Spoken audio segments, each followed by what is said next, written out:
सबको जय यीशु। पिछले बार जब फादर ने छोटा सा क्लिप दिया था, उसका नाम है यीशु ने देखा। तो ये कई लोग उसके बारे में टेस्टिमनी दिया है, गवाही दिया है। एक भाई का गवाही ऐसा था, जब वो प्रवचन सुनने के बाद फादर को मैसेज किया, फादर मैं पहले थोड़ा सा शराब पीना शुरू किया था, मैं ईश्वर से बहुत सारे आशीष पाने के बावजूद भी मैं ऐसे नशा करना शुरू किया था। लेकिन जब प्रवचन सुना, मुझे समझ में आया यीशु मुझे देखता है। प्रियजनों, ये सच है, यीशु ने हम सबको देखा है। यीशु हम सबको देखते हैं। हमें दोष लगाने के लिए यीशु नहीं देखते, बल्कि हमें उठाने के लिए, हमें सामर्थ्य देने के लिए, हमें एक प्यार करने के लिए, तो एक ताकत देने के लिए, एक शक्ति देने के लिए यीशु हमें देखते हैं। तो आपको जो आशीष मिल रहे उसके लिए हम धन्यवाद देते हैं और आप सबके लिए प्रार्थना भी करता हूं। आज फादर आपके सामने और एक बात रखना चाहता हूं। ये छोटा सा क्लिप का हेडिंग यही है, उसके आग्रह के कारण वह उठेगा। उसके आग्रह के कारण वह उठेगा।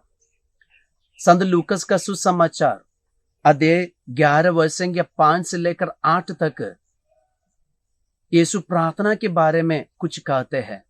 वहां आधी रात में 12 बजे या 1 बजे एक मित्र जाकर अपने पड़ोसी को डिस्टर्ब करते हैं। डिस्टर्ब करने का कारण इतना ही है, एक मित्र सफर में उनका घर आया, तो उनको खिलाने के लिए इसके पास कुछ भी नहीं है। वो जल्दी ये सोचकर पड़ोसी के पास जाने से कुछ मिलेगा, ये सोचकर आधी रात में पड़ोसी का घर जाते और उनको पुकारते हैं, भाई उठिए, मुझे 3 रोटी दीजिए, मुझे 3 रोटी दीजिए, क्योंकि सफर में मेरा एक मित्र मेरा घर में आए हैं। तब अंदर से यही आवाज उनको सुनने के लिए मिला, देखो मुझे तंग ना करो, अब तो द्वार बंद हो चुका है, मेरे बाल बच्चे और मैं, हम सब बिस्तर पर है, मैं उठकर तुमको नहीं दे सकता। आधी रात में 12 बजे ये पड़ोसी के घर में आकर मांगते हैं। तब अंदर से ये आवाज आया, फिर भी वो बंद नहीं करते, मांगना बंद नहीं करते। अभी ये मांगने वाले व्यक्ति को कोई शर्म नहीं है, वो बेशर्म है, क्योंकि आधी रात में जाकर पड़ोसी के घर जाकर रोटी मांगना, भीख मांगना, ये बिना शर्म वाला एक व्यक्ति को ही कर सकता है।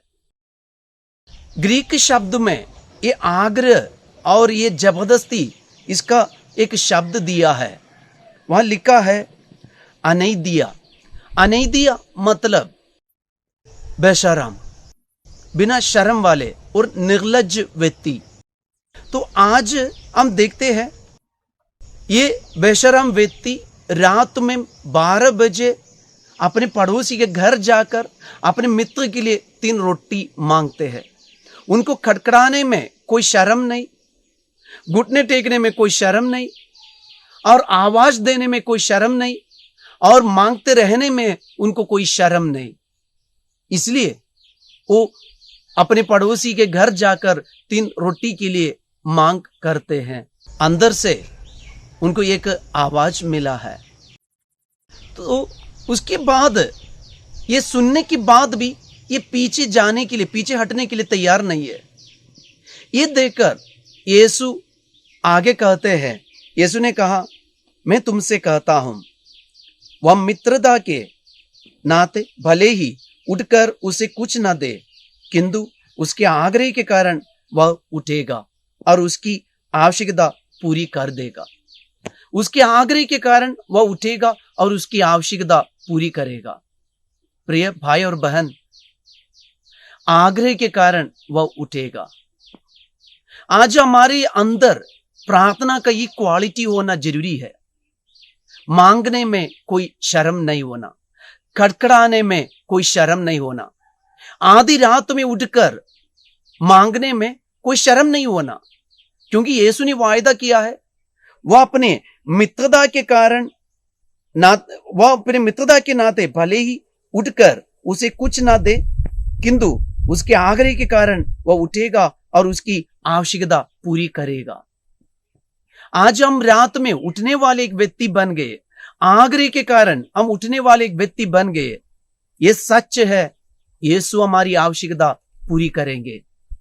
इसलिए आज से हम आधी रात में उठने वाले व्यक्ति बन जाए, अपने परिवार के लिए, अपने घर के लिए, अपने बच्चों के लिए, अपने मित्रों के लिए, अपने देश के लिए हम भी बेशरम बनकर उठने वाले, खड़खड़ाने वाले, मांगने वाले व्यक्ति बन जाए, क्योंकि यीशु ने कहा मांगो तुम्हें दिया जाएगा।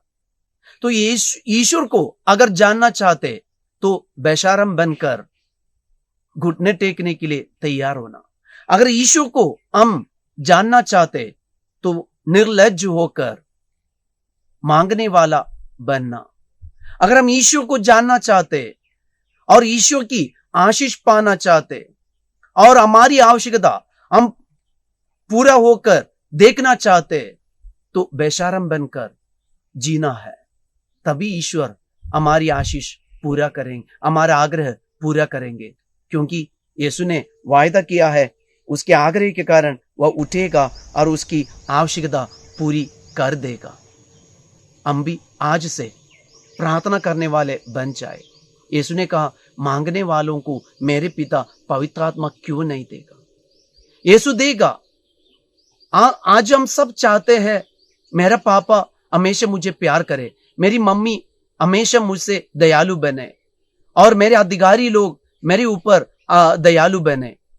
अगर उनके अंदर ये दया मिलना है और उनके अंदर ये प्यार भरना है तो प्रिय भाई और बहन, हम प्रार्थना करना पवित्र आत्मा से वे सब अभिषेक पाने के लिए, क्योंकि संत पौलुस हमें याद दिलाते हैं पवित्र आत्मा का फल है प्रेम, आनंद, शांति, सहनशीलता, मिलनसारी, दयालुता, ईमानदारी, सौम्यता और संयम।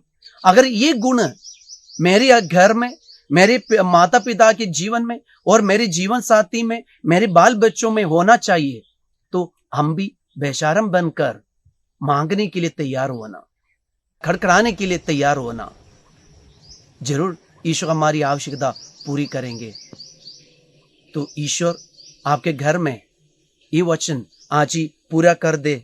वचन में लिखा है वह आग्रह के, वह मित्रता के नाते भले ही उठकर उसे कुछ ना दे, किंतु उसके आग्रह के कारण वह उठेगा, उसकी आवश्यकता पूरी कर देगा। यीशु आप सबको आशीष प्रदान करे, पिता, पुत्र और पवित्र आत्मा के नाम पर।